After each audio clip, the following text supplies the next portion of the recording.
اس سے بہت بڑھ کر اپنے بندوں پہ رحم کرنے والا ہے، وہ بھی چاہتا نہیں کہ اس کے بندے جہنم میں جائیں۔ جنگ کا موقع ہے تو صحابہ کرام علیہم رضوان فرماتے ہیں کہ دوران جنگ ایک عورت کا بچہ کھو گیا۔ بچہ بھی دودھ پیتا تھا، دودھ پیتا بچہ کچھ دیر ملے نا تو ماں کی چھاتیوں میں دودھ جوش مارتا ہے۔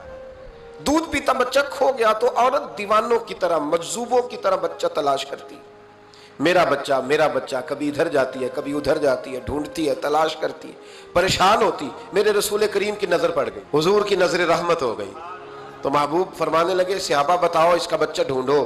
ایک صحابی کہنے لگے حضور مجھے پتا ہے کہاں ہے، ابھی ملوا دیتا ہوں۔ تو حضور نے فرمایا یہ اپنے بچے سے کتنا پیار کرتا ہے۔ عرض کی حضور نہ کوئی ماپ سکتا ہے، نہ کوئی تول سکتا ہے، نہ کوئی اندازہ کر سکتا ہے۔ حضور کی آنکھوں میں آنسو آ گئے۔ فرمایا ذرا ایک بات تو بتاؤ یا رسول اللہ پوچھئے۔ فرمایا اگر اس کا بچہ اسے مل جائے تو یہ اسے آگ میں ڈالے گی؟ عرض کرنے لگے حضور ہو ہی نہیں سکتا، یہ تو گرم ہوا نہیں لگنے دے گی۔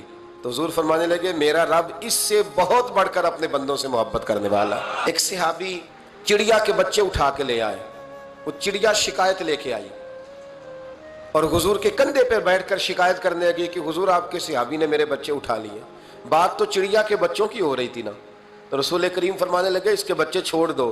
اور پھر حضور فرمانے لگے دیکھو یہ چڑیا اپنے بچوں سے کتنا پیار کرتی ہے، جب چڑیا اتنا پیار کرتی ہے تو رب اپنے بندوں سے کتنا پیار کرتا ہے، اللہ کتنی رحمت والا ہوگا۔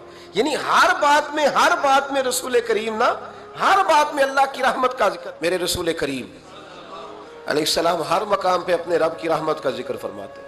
بات کسی کی ہو رہی ہوتی حضور چھیڑ اللہ کی رحمت کا ذکر دیتے، ہر وقت یہ کہے کہ میرا اللہ بڑا ہی قریب ہے۔ دیکھیں نا بسم اللہ شریف ہر کام سے پہلے کیا ہے؟ بسم اللہ الرحمن الرحیم، یعنی کیا ہے؟ اس رب کے نام سے جو بڑا ہی مہربان ہے، جو نہایت ہی رحم کرنے والا ہے۔ ہر وقت کیا ہے کہ میرا اللہ بڑا مہربان ہے، میرا اللہ بڑا رحم۔ ہر وقت وہ خاص ذوق، وہ درد، وہ شوق، وہ کہے کہ یار جو اللہ نے مجھے دیا ہے وہ شاید اللہ نے کسی اور کو دیا ہی نہیں۔ تیرا یہ ذوق بنے، تیرے اندر اللہ کی رحمت کے ساتھ خاص تعلق پیدا ہو۔ ہر وقت کہا کرو کہ میرا اللہ بڑا ہی مہربان ہے، میرا اللہ بڑا ہی قریب۔ ہمارا پتہ کیا حال ہے؟ شکر بھی شکوے کے انداز میں۔ کیا حال ہے؟ کہتے بس جی بس الحمدللہ۔ تو یہ کون سا شکر ہے جی؟ یہ تو آپ نے کہا ہے کہ بڑا تانگ ہوں میں اپنی زندگی، یہ شکر ہے؟ بہت سارے رستے ہیں اللہ کی طرف جانے کے، لیکن تین باتیں قرب الہی کے لیے ہمارے بزرگوں نے بڑی زبردست لکھی ہیں۔ سب سے پہلی بات یہ ہے، صوفیاء فرماتے ہیں کہ اگر رب کا قرب چاہتے ہو تو ہر وقت اپنے رب کی رحمت کی امید رکھا کرو۔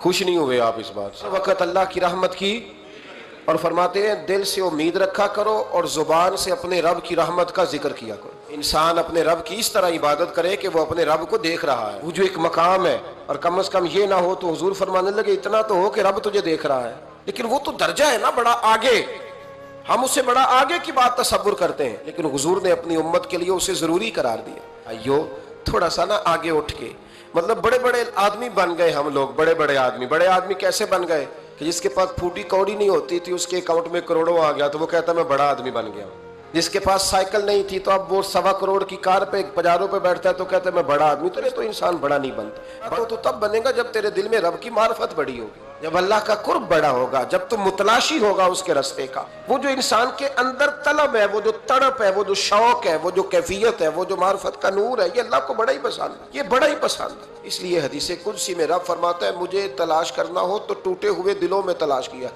ٹوٹے ہوئے دلوں میں۔ اب وہ میں معرفت کی کیا بات کروں گا، پہلے تو میں کیا کر سکتا ہوں، لیکن اگر میں کروں بھی کہیں لوگ پڑھ کے تو کروں کہاں؟ میں تو ابھی تک لوگوں سے 5 نمازوں کا وعدہ لے رہا ہوں۔ وہ معرفت کی بات، قرب الہی کا رستہ، وہ تو بڑی دور کی بات ہے، وہ تو بڑی آگے کی ہے۔ ابھی تک تو ہم یہ وعدہ لے رہے ہیں کہ داڑھی رکھ لو گے، سچ بولو گے، حلال کھاؤ گے۔ مطلب وہ جو ہمارے بزرگوں نے لکھا، وہ جو جذب ہے، وہ جو کیفیت ہے، وہ جو عبادت ہے، وہ جو تڑپ ہے، اور وہ پھر جو ایک مقام ہے، یہ تو انہوں نے پڑھ لیا تھا۔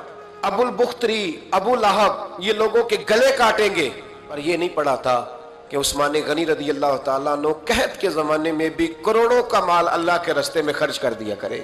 فرمایا میں زمین پہ نائب بنانے والا ہوں، تو کہنے لگے یا اللہ وہ تو فساد پھیلائے گا، خون ریزی کرے گا۔ تو اللہ نے فرمایا جو تم جانتے ہو وہ میں، جو میں جانتا ہوں وہ تم، جو میں جانتا ہوں وہ تم نہیں جانتے، تمہیں نہیں پتا۔ تو علامہ اسماعیل حقی فرماتے ہیں وہ کیا تھا جس کو فرشتوں کو نہیں پتا تھا؟ فرماتے ہیں یہ وہی انسان کے اندر جو اللہ کے قرب کے متلاشی ہونے کا جذبہ تھا، فرشتے اسے جانتے۔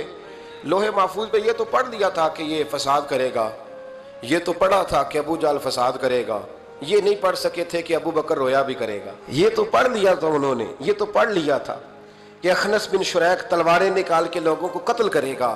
یہ نہیں پڑھا تھا کہ مولا علی شیر خدا مزدوری کریں گے اور جو مزدوری ملے گی وہ اللہ کے بندوں میں تقسیم کر دیا کریں گے۔ قوم اگر کبھی کو مسئلہ پوچھتی ہے تو بڑا عارضی سا، رب دا طالب کوئی نہ ملیا، جو ملیا طالب زردہ ہو۔ حضرت سلطان باؤ فرماتے ہیں کہ مطلب کدھر گئے لوگ جو رب کو طلب کرتے تھے، جن کی خواہش تھی کہ ہمیں اللہ کا قرب نصیب ہو، پیارے رسول صلی اللہ علیہ وسلم کی معرفت کا ذوق ہمیں نصیب ہو، وہ کہاں گئے؟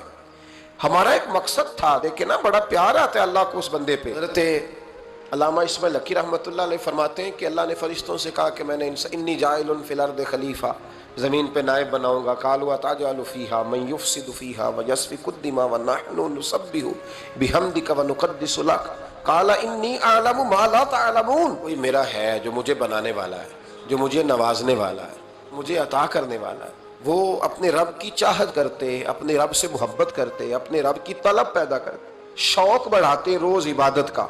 ان کے اندر ایک جذبہ تھا جو روز پروان چڑھتا تھا۔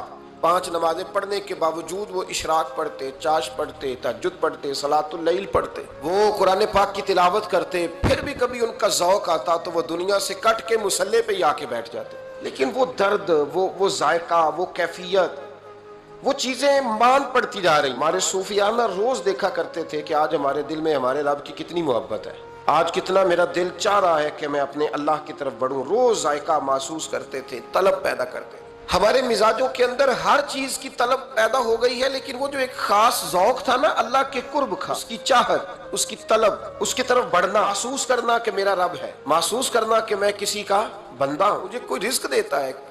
ہمارے صوفیاء، اولیاء، صحابہ، اہل بیت، انبیاء یہ ہر وقت محسوس کرتے تھے کہ میں کوئی شترے بے مہار نہیں،